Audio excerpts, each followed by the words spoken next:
Quem poderia imaginar que a história humana estaria repleta de sábios que ecoariam o discurso libertário ao longo das eras? Este é o Visão Libertária, sua fonte de informações descentralizadas e distribuídas. Juan de Mariana é, em primeiro lugar, um grande representante da escolástica hispânica. Não era, portanto, libertário, mas, como acontece constantemente na história das ideias, as conclusões de grandes autores se tornam pilares para a construção do pensamento de filósofos posteriores.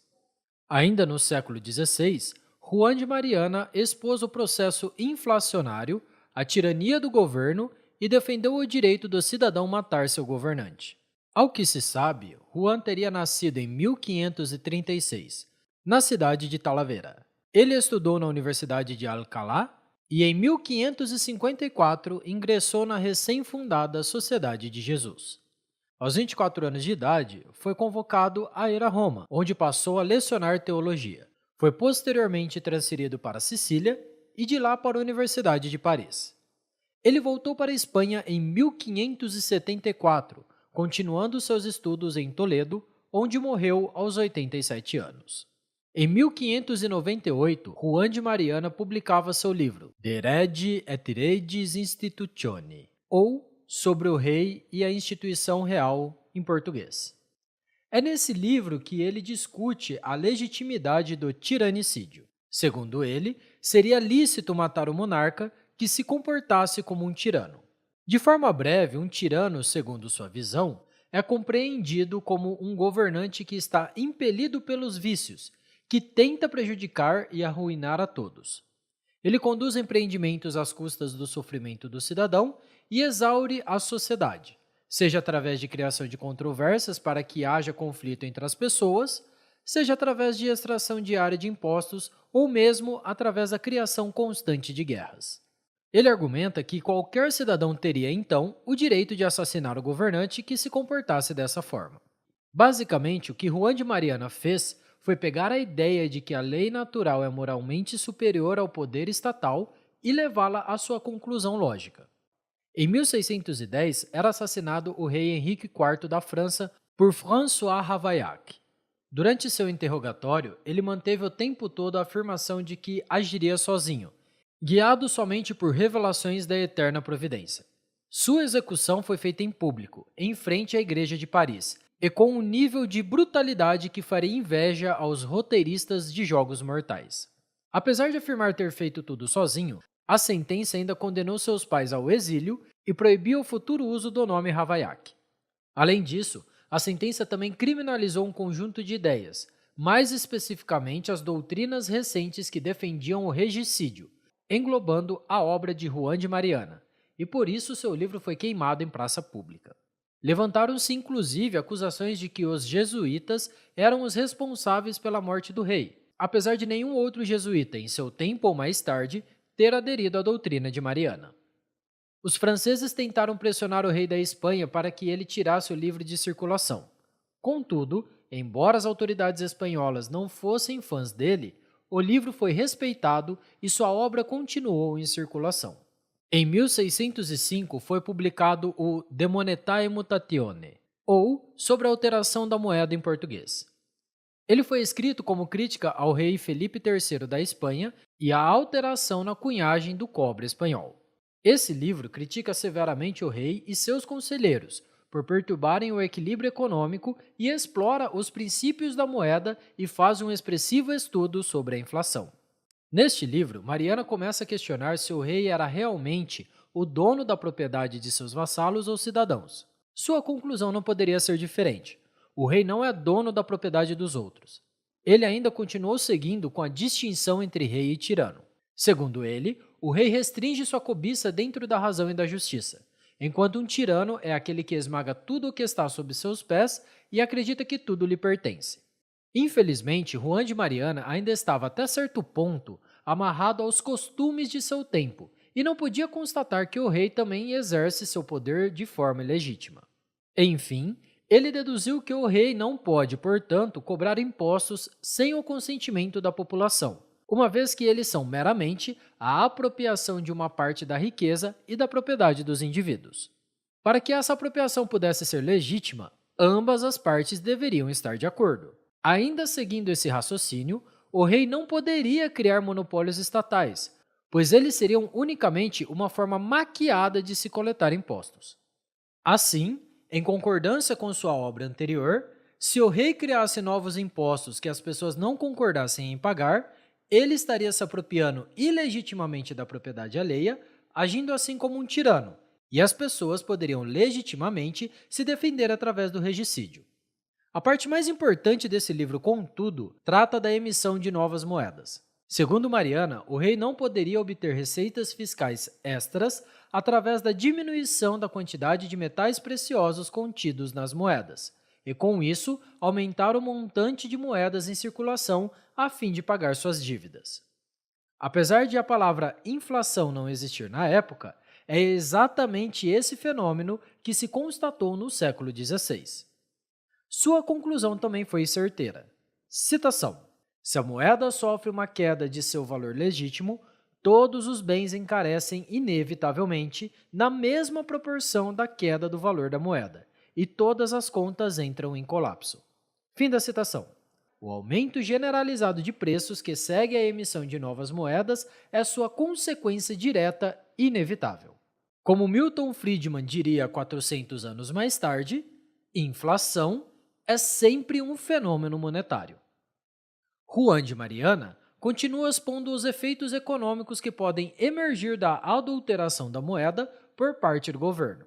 Conforme ele constatou, não só seria insensato, mas também perverso que o rei tomasse medidas que façam as pessoas comprar a 10 aquilo que antes era vendido por 5. Ele reconhece ainda que as pessoas são guiadas em suas decisões de acordo com o valor que vem em certo bem, assim como sua abundância e escassez. Assim, seria inútil para o príncipe tentar solapar esses princípios de comércio. É muito melhor deixá-los intactos ao invés de atacá-los à força em detrimento do povo. Ele entendeu também que a inflação ou a alteração da moeda, como é o título do livro, age na prática como um imposto sobre aqueles que já tinham dinheiro antes, mas passam a ser forçados a comprar tudo por um preço mais alto. Esse fenômeno seria, mais tarde, chamado de imposto inflacionário. Ele também argumentava que os efeitos da inflação não podem ser revertidos através da coleta de impostos ou do estabelecimento de um preço máximo permitido, devido a casos que essas medidas já haviam sido tomadas e falhado. Ou seja, mais de 400 anos atrás, já existia até evidências empíricas de que o controle de preços não resolve inflação. Bem, já vimos que Juan de Mariana justificava o regicídio em casos de cobrança de impostos em que não houvesse consentimento das pessoas. De forma paralela, ele também constatou que a inflação é uma forma de imposto. A conclusão mais imediata é a de que, se a inflação é só um imposto, seria necessário haver consentimento entre os pagantes e os colaboradores para que fosse legítimo. Caso esse consenso não seja atingido, esse imposto inflacionário transformaria o rei em um tirano e o seu assassinato seria justificado. Além disso, ele acrescenta que mesmo que esse consentimento fosse possível e ocorresse na prática, a inflação seria extremamente prejudicial à vida econômica e seria nocivo em muitas maneiras. Para controlar os gastos da coroa, ele propôs que se gastasse menos com a família real e que o rei deveria reduzir seus favores, isto é, não deveria pagar quantias tão generosas pelos serviços de seus vassalos, além de evitar empreendimentos e guerras desnecessárias. Hoje em dia, ele simplesmente diria que o Bitcoin resolve isso. É interessante notar que a falta de controle sobre os gastos do Estado e a compra de apoio político através de subsídios não é coisa nem um pouco recente, mas sim um procedimento padrão. É simplesmente a forma como o Estado funciona e como ele se mantém em pé. Quando seu texto foi publicado, Juan foi denunciado ao rei pelo crime de lesa majestade. Imediatamente, o rei pediu aos seus oficiais que comprassem todos os exemplares que pudessem, ordem que foi prontamente atendida.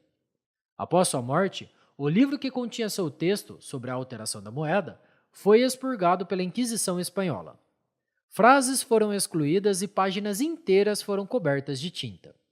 Vale notar aqui que Juan de Mariana estava seguindo a doutrina subjetivista dos escolásticos proposta por Diego de Covarrubias e Leiva. Em 1554, Covarrubias demonstrou melhor do que todos os seus antecessores a teoria subjetiva do valor, concluindo que o valor de um item não depende de sua natureza, mas sim da avaliação subjetiva dos homens.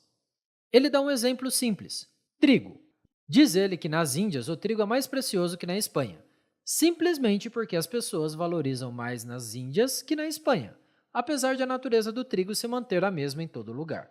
Outro jesuíta, chamado Juan de Salas, tratando da difusão das informações do mercado, chegou à conclusão parecida com a de Hayek, dizendo que o mercado era tão complexo que somente Deus, não o homem, pode entendê-lo por completo. Algo interessante de se notar é que mesmo antes das descobertas dos escolásticos, a própria tradição religiosa já dava indícios do fenômeno da inflação. Nos livros bíblicos de Reis e Crônicas, por exemplo, os escribas descrevem que durante o reino de Salomão, a prata era tão abundante quanto as pedras, a ponto de não ser tida como valiosa. O próprio palácio não tinha ornamentos de prata, já que o metal perdeu seu caráter requintado.